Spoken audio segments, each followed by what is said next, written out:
Hello, everyone. I'm Joe Pryweller, Conference Director for Plastics News. Welcome to Ask the Expert at the 2021 Plastics Caps and Closures Conference. These sessions are designed to have you engage with professionals on a range of topics and interact with questions. Today's Ask the Expert is sponsored by Novembal. Our expert today is Jonathan Santiago, Novembal Commercial Director. Jonathan will discuss how to stay ahead of the new stricter plastics use regulations and consumer demands to achieve more competitive, innovative, and greener packaging.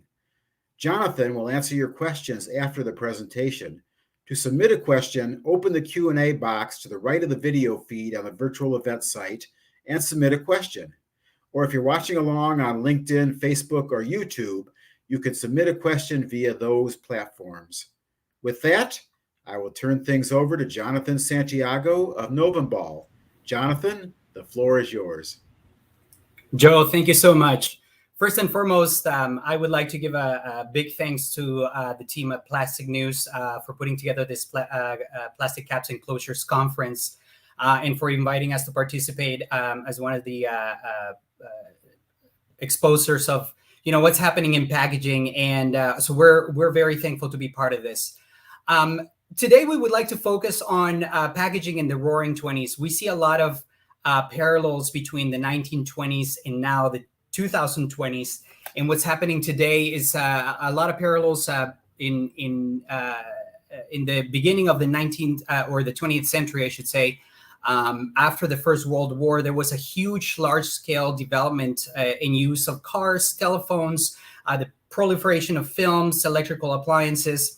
Now, after a huge global event like the COVID-19 pandemic, we see a parallel in how that global situation has affected packaging. So we're going to go to the first slide. First and foremost, we would like to tell you a little bit about Novembal and who we are. Novembal is part of the Tetra Laval group of families. We are worldwide known for the packaging components and equipment that we do. We have three major divisions: Laval, Tetra Pak, and Seidel. Novembal operates under Seidel. We specialize in injection molded closures. We have been around for quite some time. So if we can go to the next slide, please. Novembal has been around for about over 60 years, actually. We got started in France. We're originally a French company, and we got started manufacturing and injection molding parts for toys. And eventually, we made a transition to beverage a long time ago and found a very good niche in the market in beverage, and it eventually became a leader in injection molded closures. Today, we specialize in injection molding closures. But we are now part of the, as mentioned before, the Tetra Pak group of companies. We were acquired in 1999. If we can go to the next slide. After the acquisition of by Tetra Pak, we became an American company. Today, we have three plants in North America. One in Phoenix, Arizona, in Peoria, which is where our corporate headquarters are based. We have a plant in Edison, New Jersey, and a plant in Rodon, Quebec. And out of these three plants, we're shipping over 13 billion closures every year. So we're we are shipping a lot of closures out into the market. If we can go to the next slide, please. Novembal specializes in designing closures and taking that design all the way through the commercialization of the product and manufacturing. And we pride ourselves in having also the after sales technical service, the field technical service, both reactive and proactive field technical service. Our current customers really love how much we support their operations after we sell the closures. So the service that Novembal provides is beyond just making the closures, but ensuring that the closures are always running very well in our customer plants. If we can go to the next slide, please. All right, so getting to today, over the last several months, actually almost a year, Novembal has embarked in a huge marketing research through so many different ways, both using our internal marketing resources as well as using external marketing firms to understand where the market is going. So today, what we would like to do is we would like to help you understand what's happening, what's going to be driving the market in the next decade. And of course, we're going to touch on sustainability, which is one of the key market drivers. But we wanted to focus on this decade, the roaring 20s. We're calling this the roaring 20s. So if we can go to the first slide, please. All right. So to give you a little bit of what the pastel analysis, what's going on from a political, economic, social, technological, and of course, environmental and legal perspective. For North America, which is the region where we develop and where we have most of our business for Novembal, of course, the agreement between the U.S., Mexico, and Canada is going to boost the North American trade in the coming years.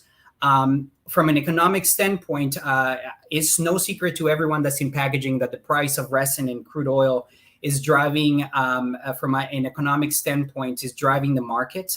Resin prices this year, as everyone knows, have gone through the roof. So this is something that we are experiencing just as everybody else worldwide.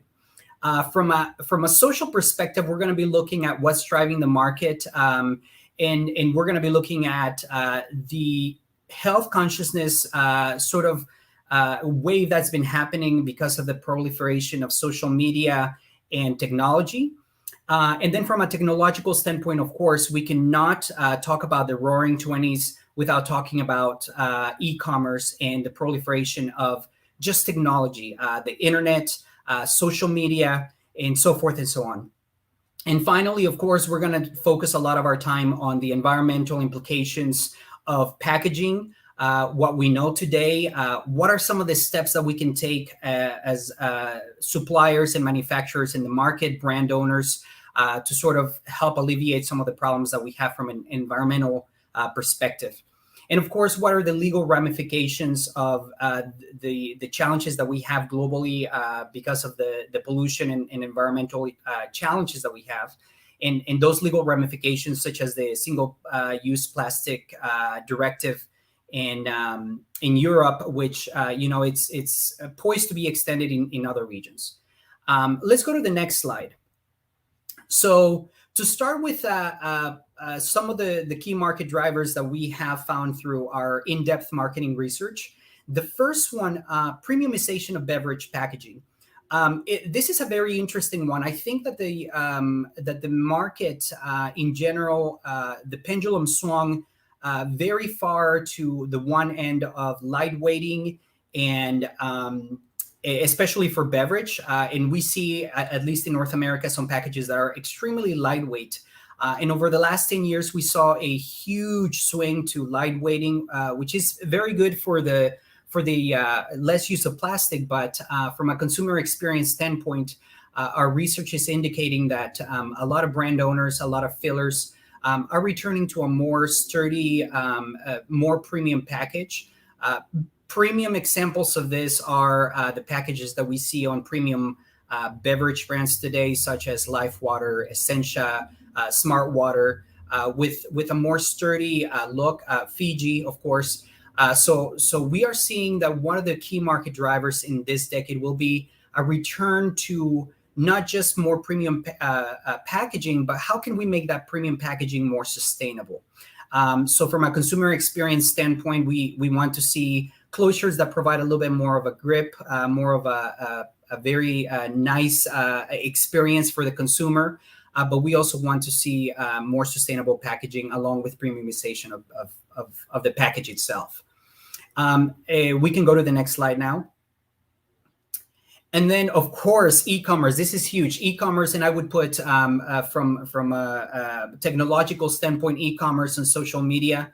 Of course, the convenience and the huge and rapid proliferation of platforms like Instacart, DoorDash, Amazon, of course, are driving the market to provide not just convenience, but also a lot of different choices. You can get whatever you want from whatever store right to your doorstep.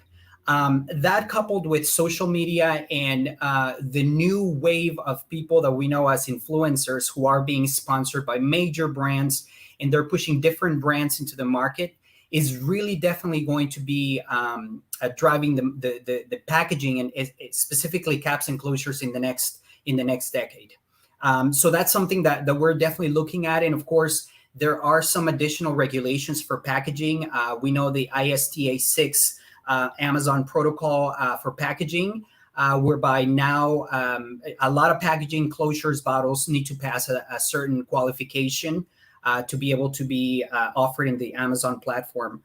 That will change how we look at packaging. That will change how we design packaging to be able to withstand additional handling. Now that a lot of consumers are now going to the stores and picking up the package from the shelves themselves, this is driving a different approach to design, a different approach to packaging, and so we're looking very closely at e-commerce and how it's going to be affecting packaging. If we can go to the next slide. All right, let's get to sustainability. I think that sustainability is the biggest topic that we want to talk about today. There are so many things that are happening in the world that are driving sustainability. First and foremost, we understand that there is a problem with pollution, more specifically talking marine pollution. We understand that some reports are showing that up to 80%, as high as 80% of the marine pollution today is single-use plastics, specifically bottles and closures. So there is pressure on manufacturers and brand owners to come up with different solutions to this problem. And some of the things that we're looking at, of course, to talk about the circularity terminology that we're using now on a global scale, how do we, number one, reduce our use of virgin plastic? That's one. How do we reuse or recycle, right? So reduce, reuse, and then how do we recycle, right? So how do we keep this plastic and the packaging components in the economy as long as we can, which is the concept that we know as circular economy. From a lightweighting standpoint, that was the first hurdle, I guess I could say, that manufacturers tackled. We started taking weight out of closures, out of bottles, mainly because of cost reduction to our customers, actually. But as a result, we were able to, as a conglomerate of manufacturers, we've been able to reduce the amount of virgin plastic. Then with the SUP directive in Europe that was announced, I believe, last year, to have every closure tethered to the bottle up to 3 liters of capacity, is a way to make sure that we keep those closures in the recycling stream, that those closures stay with the bottle. I know that there is right now with the SUP directive to have those closures tethered to the bottle by May of 2024. There is a huge race among our manufacturers, specifically of closures. How do we design closures so that we can deliver on this directive, but also we still maintain the product integrity by providing a top performing or a closure that performs just the same or better while still being tethered. And this allows the closure to stay in the economy and not go to the landfill. And of course, the inclusion of PCR into closure offerings today, also on PET bottles, is something that's ongoing. So those three are the main 3 items that a lot of manufacturers, if not every manufacturer of closures and bottles today, is looking at. How do we reduce the amount of virgin plastic by lightweighting? How do we tether to keep those closures in the economy? And how do we reuse the plastic by including PCR? We are doing at Novembal, we're doing all 3 of them, and we're also going even further, looking at some bio-based materials, some biodegradable materials, which are not necessarily the same, and some compostable materials. So all in all, I think that as manufacturers, we have, and I say this in a positive way, but we have the burden on our shoulders to keep looking at ways to continue to reduce, reuse, and recycle. We're very happy at Novembal that this year we've definitely not this year, in the last 5 years, we have filed for about 25 different patents for tether closures.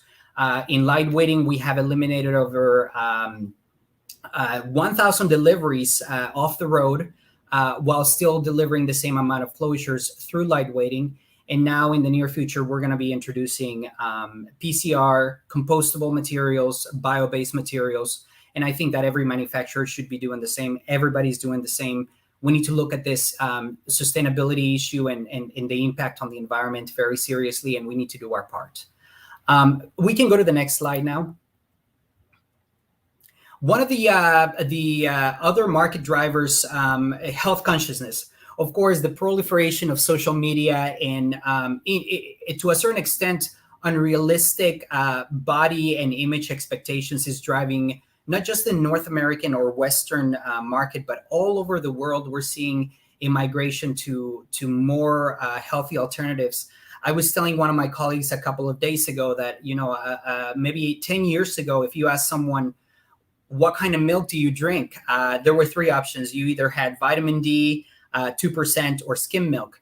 When you ask someone today about what kind of milk they drink, it could be one of 10 different options. You have soy milk, oat milk, coconut milk, rice milk, in addition to the actual, milk at 3%, 2%. So the proliferation of this sort of in rapid sort of spread of this health consciousness is driving the market to grow, not just in beverage.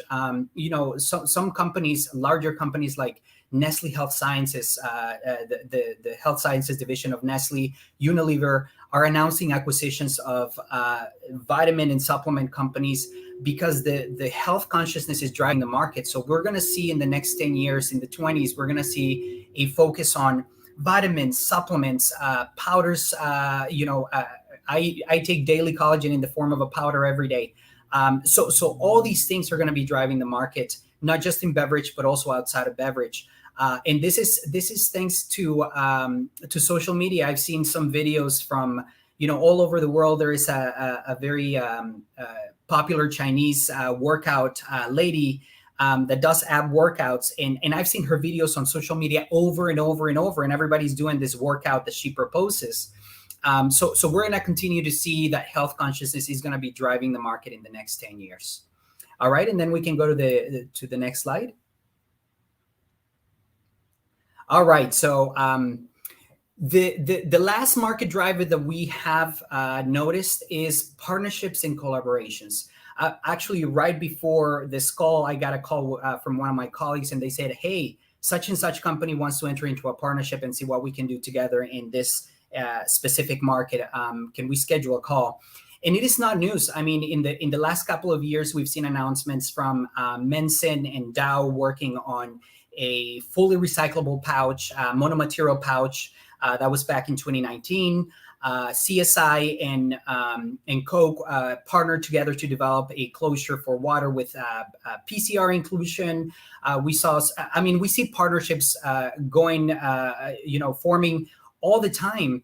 And we feel like this is what's going to be driving the market. We understand that the challenges that we have are huge from an environmental standpoint, from mainly for sustainability. There are companies that are saying, we can't do it together. Let's leverage somebody else's strengths against our weaknesses and vice versa. And how can we together tackle the market to bring more sustainable packages, more environmentally friendly packages, and things that will help solve or take us closer to solving this issue and achieving that circular economy that we keep talking about, that we're all striving to achieve.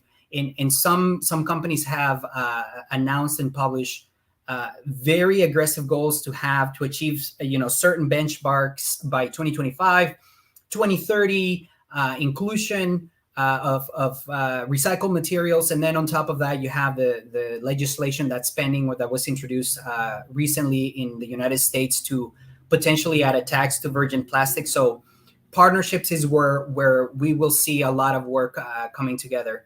With that said, we would like to take this opportunity to announce a partnership that we have now coming up. So if we can go to the next slide. This will help us tackle a lot of the points that we talked here a few minutes ago. So I would like to go to the next slide. Novembal is announcing an exclusive partnership with SmartSeal. SmartSeal is a valve closure technology company based out of Norway. And together, SmartSeal and Novembal are now launching fully commercially available today 2 sports closures and one coming in Q1 or Q2 or next year in 2022. If we can go to the next slide, please, I would like to show a little bit about this cap. First and foremost, this tackles premiumization of beverage packaging. I have a closure here that I would like to show. It is a very nice looking closure that it is number one for sustainability purposes. It is very much lightweighted. It is weighing in at 4.38 grams, which is more than a gram lighter than the leading closures in the US market or the North American market today. It will tackle the health consciousness because it is for functional beverages for water. And it is the reduction of plastic in this by using, having only a 4.3 gram closure is exceptional. But also we noticed that some of the leading closures in the market today are posing a problem. The tamper evidence bans on some of the closures, the flip-top closures in the market today, have a piece of plastic that comes off that ultimately ends up not getting recycled. It goes to the landfill. And number 3, and even worse, it might end up in the ocean. So we've solved that problem by making sure that our tamper evidence ban stays on the cap with enough force that an adult cannot remove it or a child cannot remove it. We talked about the light weighting. It is a closure that uses the SmartSeal valve technology, which allows the closure to not spill any water. And it takes about 100 pounds of external pressure to make the seal actually fail. So it will prevent spills. If your child is drinking juice out of the bottle, it's not going to be all over your beautiful white carpet. But then it is still intuitively easy to drink out of it. And then the closure goes back to the lock position and it stays there. And again, it provides that safety seal. And then in 2022, the closure, which is lightweight and has all the other features that we explained with eliminating that loose piece of plastic, we have now also it'll be fully tethered. We're not going to give our customers an option. We're going to go ahead and tether it now, so that we don't have to worry about whether this is something that we do in the future. This would be the second fully tethered option that Novembal will have available in the market. Second to our 1881 closure, which we just commercialized this past month, which is an 1881 closure for carbonated soft drinks that is already fully tethered. This closure will be available tethered and untethered. For our purposes, the tethering is during the slit portion. This is our patented double cut tethered option that we have. But again, we have about 25 other patents that we can commercialize. But why did we choose this one? We chose this design for a particular reason. Number one, from a performance standpoint, we have submitted it to PTI through some of the most rigorous customer protocols, and it's performing very well against the current closures in the market. Number two, from a design perspective, the dimensions of the closure and the center of gravity remain the same, which means the impact to your operations will be very minimal or none, other than maybe a chuck change. Why? Because the external dimensions, it looks exactly like a regular closure. There is no hinge. The weight of the closure is not lopsided, so you don't have to worry about the closures falling off the chucks. But it is already fully tethered. So we're very excited about this product that's already available in the market, and also the sports cap that is now available. And then in 2022, the fully tethered closure will also be available in the US market. We're very thankful and very glad to be in this partnership with SmartSeal for the what we call the Novactive 28 closures with the SmartSeal valve.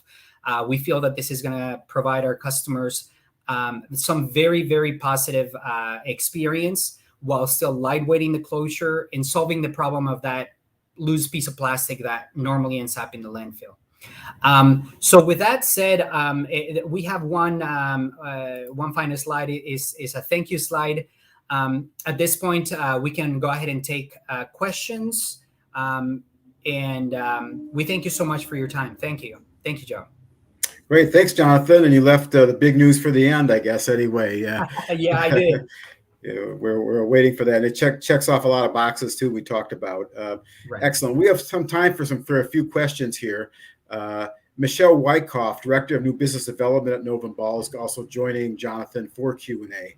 To submit a question, you can open the Q&A box to the right of the video feed on the virtual event site and submit a question. Or if you're watching along on LinkedIn, Facebook, or YouTube, you can submit a question via those platforms. Jonathan, while I'm waiting for questions coming in, I'm just curious, on the sports cap, how many colors are you releasing with this, or Michelle, either one of you, and how is this going to be distributed as far as that goes? Yeah, so we already have 7 colors fully approved. We're going to keep stock of 3 standard colors. They're going to be black, red, and dark blue, but there are 7 different colors that are available: pink, orange, dark green, light blue, yellow. And Michelle, I don't know if I'm missing any others, but we will have 7 with those 3, the black, the red, and the dark blue being our stock colors that will be in inventory at all times. Pink, I think you left pink out. Pink, yeah, can't forget pink. That's right.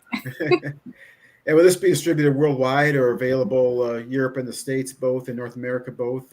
So for now, it will be available out of the 3 plants that we have here in the United States. Okay. We are entering into the market with the closure. We're very excited again for the sustainability boxes that it checks. So we're going to deploy it here in the United States first, and then we're going to take it from there. We want to make sure that we put one foot in front of the other. But excited, very excited to have commercialized this closure in the last couple of weeks. Anything else, Michelle? I think you've covered it for the most part, but definitely if there's any interest out there for it, it's have to feel it and see it to really appreciate the features of the cap. So always happy to send samples. Excellent. Well, good. Samples are always good. And the tethered closure feature is interesting. I know that tethered closures is a hot topic in Europe as far as being required, as you mentioned, but in the States, you haven't seen a lot of it yet. Do you see you already have another tethered closure solution out there too that you have? And do you see that market growing also? Well, it's not about the market growth driving our decisions. We have made the decision to commercialize closures with tether options. Our 1881 closure can be tethered or non-tethered because it's, for us, I say this very carefully, it's a simple change at the manufacturing level. Of course, the blind guys are going to go, no, it's not a simple change, but it really is for all intents and purposes in the slitting, right? So we have some hinge designs as well. But we are not waiting for any legislation, and that's the stance that Novembal is taking. We want to be leaders in the North American market. Of course, if there is a legislation, everybody will have to do it. We don't want to have to do it. We're doing it because we want to help solve this sustainability and environmental crisis that we're going through. So we want to do our part first. We're just looking for partners to take the plunge with us and want to be pioneers in this topic in the United States. Terrific. Yeah, I'm sure there's be interest out there in that. I think that doing it for the right reasons anyway. Question from the audience. How do you see hinge closures developing in the U.S. in combination with the implementation of post-consumer recycled material, or PCR? That's a very interesting question. In my previous experience, we actually launched a flip-top closure, a 28 millimeter flip-top closure, while I was at Mensen, and they were able to develop the closure with up to 100% PCR without any effect on the functionality of the hinge. Of course, different companies have different levels of understanding of processing the PCR. But I don't think that it should be a challenge to, from my own experience, I should say, a challenge to develop a hinge closure with PCR. I've seen it done. And it was done very nicely. So I don't think that PCR will be a deal breaker when it comes to hinge closures. Great. Michelle, anything? No, I mean, just to add, in the past, sustainability efforts centered around lightweighting. But as you got to a point where you can't lightweight the cap anymore, how are companies implementing other sustainability initiatives? So as they're moving forward with things such as, hinge closures or tethered caps, they're also looking at other avenues as well. So PCR comes into play. So I think as we're moving towards tethering and hinged caps, we have to combine the two. Yeah, that makes sense. You have to find different ways to do that. Although this cap we talked about is 4.3 grams, but yeah, you can only go so far with it too. Especially when you talk about premiumization. Did I say that right? Yes, I think you got it out. Yeah. Where you're adding material to that. Actually, is that in conflict at all with trying to keep closer as lightweighted when you have a bigger, a little bit of a beefier container along with it? Right. Look, the conversation around sustainability, from our perspective, does not have to sacrifice consumer experience. Right. And I think that some of the ultra lightweight packages in the market today don't necessarily provide the best consumer experience. We know from focus groups and research that we've done that consumers don't necessarily like the flimsiest bottles with the tiniest caps.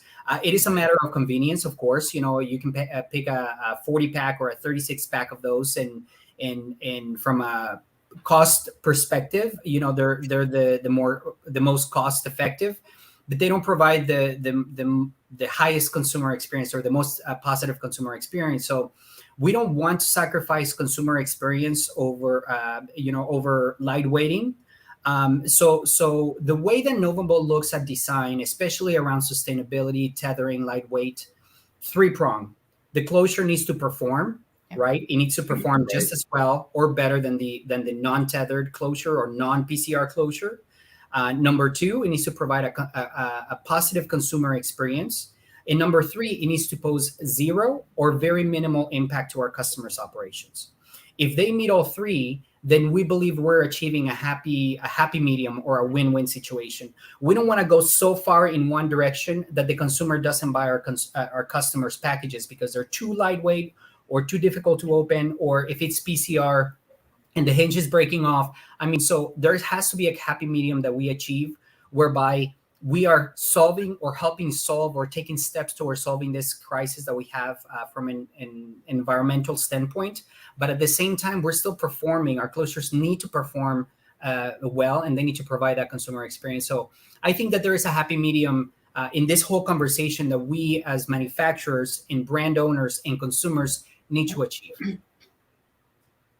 Yeah, that makes sense. It has to function. Consumers aren't going to care about how lightweight is good for the environment if it doesn't function well for them. Exactly. As a bottom line. Question from the audience: what level of PCR do you see as competitive for the beverage closure applications? And does this vary by type of beverages? Absolutely. So the level of PCR that you can include in a water closure is not the same level of PCR that you can include in a dish soap cap for obvious reasons. Number one, for consumer or products that are for human consumption, there is the fact of integrity or sensory integrity. For water closures, you can't go too high on the PCR before the inherent in natural smell and taste of the PCR starts affecting the taste of the water. So we at Novembal are being very careful in conducting a lot of studies on inclusion of PCR and at what level, and what is the maximum that we can include into a beverage closure, and what are those different levels on a flavor beverage versus a still water beverage, a non-carbonated beverage versus a carbonated beverage, and they're not all the same. They're all fall within a different range, right? So for if you can include 35% PCR in a water cap, I think that you're doing well, right? But is it truly does it keep the sensory integrity? So it's a very good question, and the answer is it's a moving target depending on the end product, whether it is still water, beverage, hot fill, aseptic. So there are so many variables to say, well, 35% is perfect for X. There is no answer to that. It's a moving target, and I think that depending on the processes that each manufacturer is using, will depend. The answer will depend on that, right? So I've heard of some manufacturers out there who have achieved 35% for beverage, which is great, while some manufacturers of personal care and home care are already at 100%. The seventh generations of the world, the Henkels, they're including 100% PCR in some of their offerings. So it really varies, and it varies on the expertise of the manufacturer as well in terms of processing, and also the filling conditions and the temperature conditions.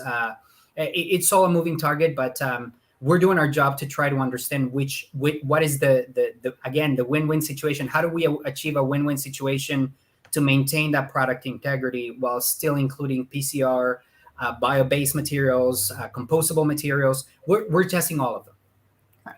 And I can just add to that that testing is done, of course, in-house, but also in conjunction with our PCR suppliers, and we're pushing them for additional results. And what testing can we do in conjunction with them in a partnership with the suppliers to say, okay, from our end, and when it comes to processing and consumer experience, giving that feedback. So I think, as Jonathan was talking about strategic partnerships, that also includes our suppliers as well, not just with our customers. We have time for one more question from the audience. There's a mention of biodegradable attributes for potential closure circularity. Does a mix of biodegradable closures and a potential PCR stream cause any kind of concern at all? If I'm understanding the question correctly, yes. So the sources of PCR that you can use for, say, a non-human consumption product are completely different than the streams and available materials that you would use on a beverage closure, specifically more focused on water, right? Because that's the one that has no added flavors or anything like that. And the availability of those materials, at least in the United States or our region, North America, are not as widely available as specifically HDPE.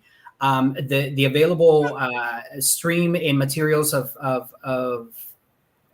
the HDPE that has the integrity that needs to be there for beverage packages is much smaller than the availability of polypropylene PCR that where you can recycle pretty much anything because it's not going to a human consumption product. So the availability of materials will vary depending on what product you're designing the closure for. And for HDPE, the available product of resin is very small for the quantities that we need in the United States to include PCR in every single closure that every single manufacturer is making. So that's a very interesting question. Can we get there from a recycling standpoint in the United States, which we know we're far behind? I mean, countries like Austria, Korea, and Germany are recycling and maintaining a circularity of up to 60% of the waste that they have, whereas the United States is in the low 30s. So we have some catching up to do in terms of the collection of recycled materials, and then the processing of those so that they end up going to the manufacturers of PCR or our HDPE. So very good question. The availability for those materials for specific products like beverage is very limited in the United States.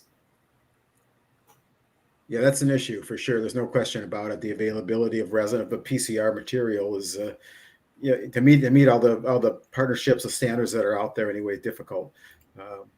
Well, we'll end with that. I want to thank Jonathan Santiago, Michelle Wyckoff of Novembal for answering your questions so thoroughly, and Jonathan for a great presentation today. I didn't realize the term "roaring 20s" was back in vogue. That's great. No flapper skirts or no flapper skirts or bootleg gin, but otherwise, we're you never along. know. Fashion has a way of coming back around every once in a while, so we'll see. But hopefully not the flapper dresses. That's right. If you have additional questions for Jonathan and Michelle, their email address is on the screen. You can email them directly, or if you want to talk more about their new exciting partnership with Smart Seal for the sports caps or anything else going on that's happening with them, they'll be happy to talk to you about some of that. Today's Ask the Expert session will also be available for viewing on the events section of Plastics News website. And for those who are following the conference, you can get to it also by clicking on it there. You can revisit this at any time. Don't forget to join us this afternoon for more Plastics Caps and Closures virtual edition events. 2 p.m. Eastern Time, we'll hear from members of Aptar Sustainability Team talking about how to create a more sustainable operation. Then at 3:30 p.m., we'll have a special panel discussion on closures for flexible packaging with executives from TC Transcontinental Packaging, Hoffer Plastics, and Pro Ampac. Finally, we'll end the day at 4:30 p.m. with a roundtable discussion on sustainability, which we've talked about a lot today at the conference. You can ask questions and get in the conversation on what your organization is doing. So that's a participatory session, just a free-flowing session where you can ask questions and get in on a conversation anyway. I'm Joe Pryweller with Plastics News. Thanks for joining us at this session of Ask the Expert. We'll see you soon.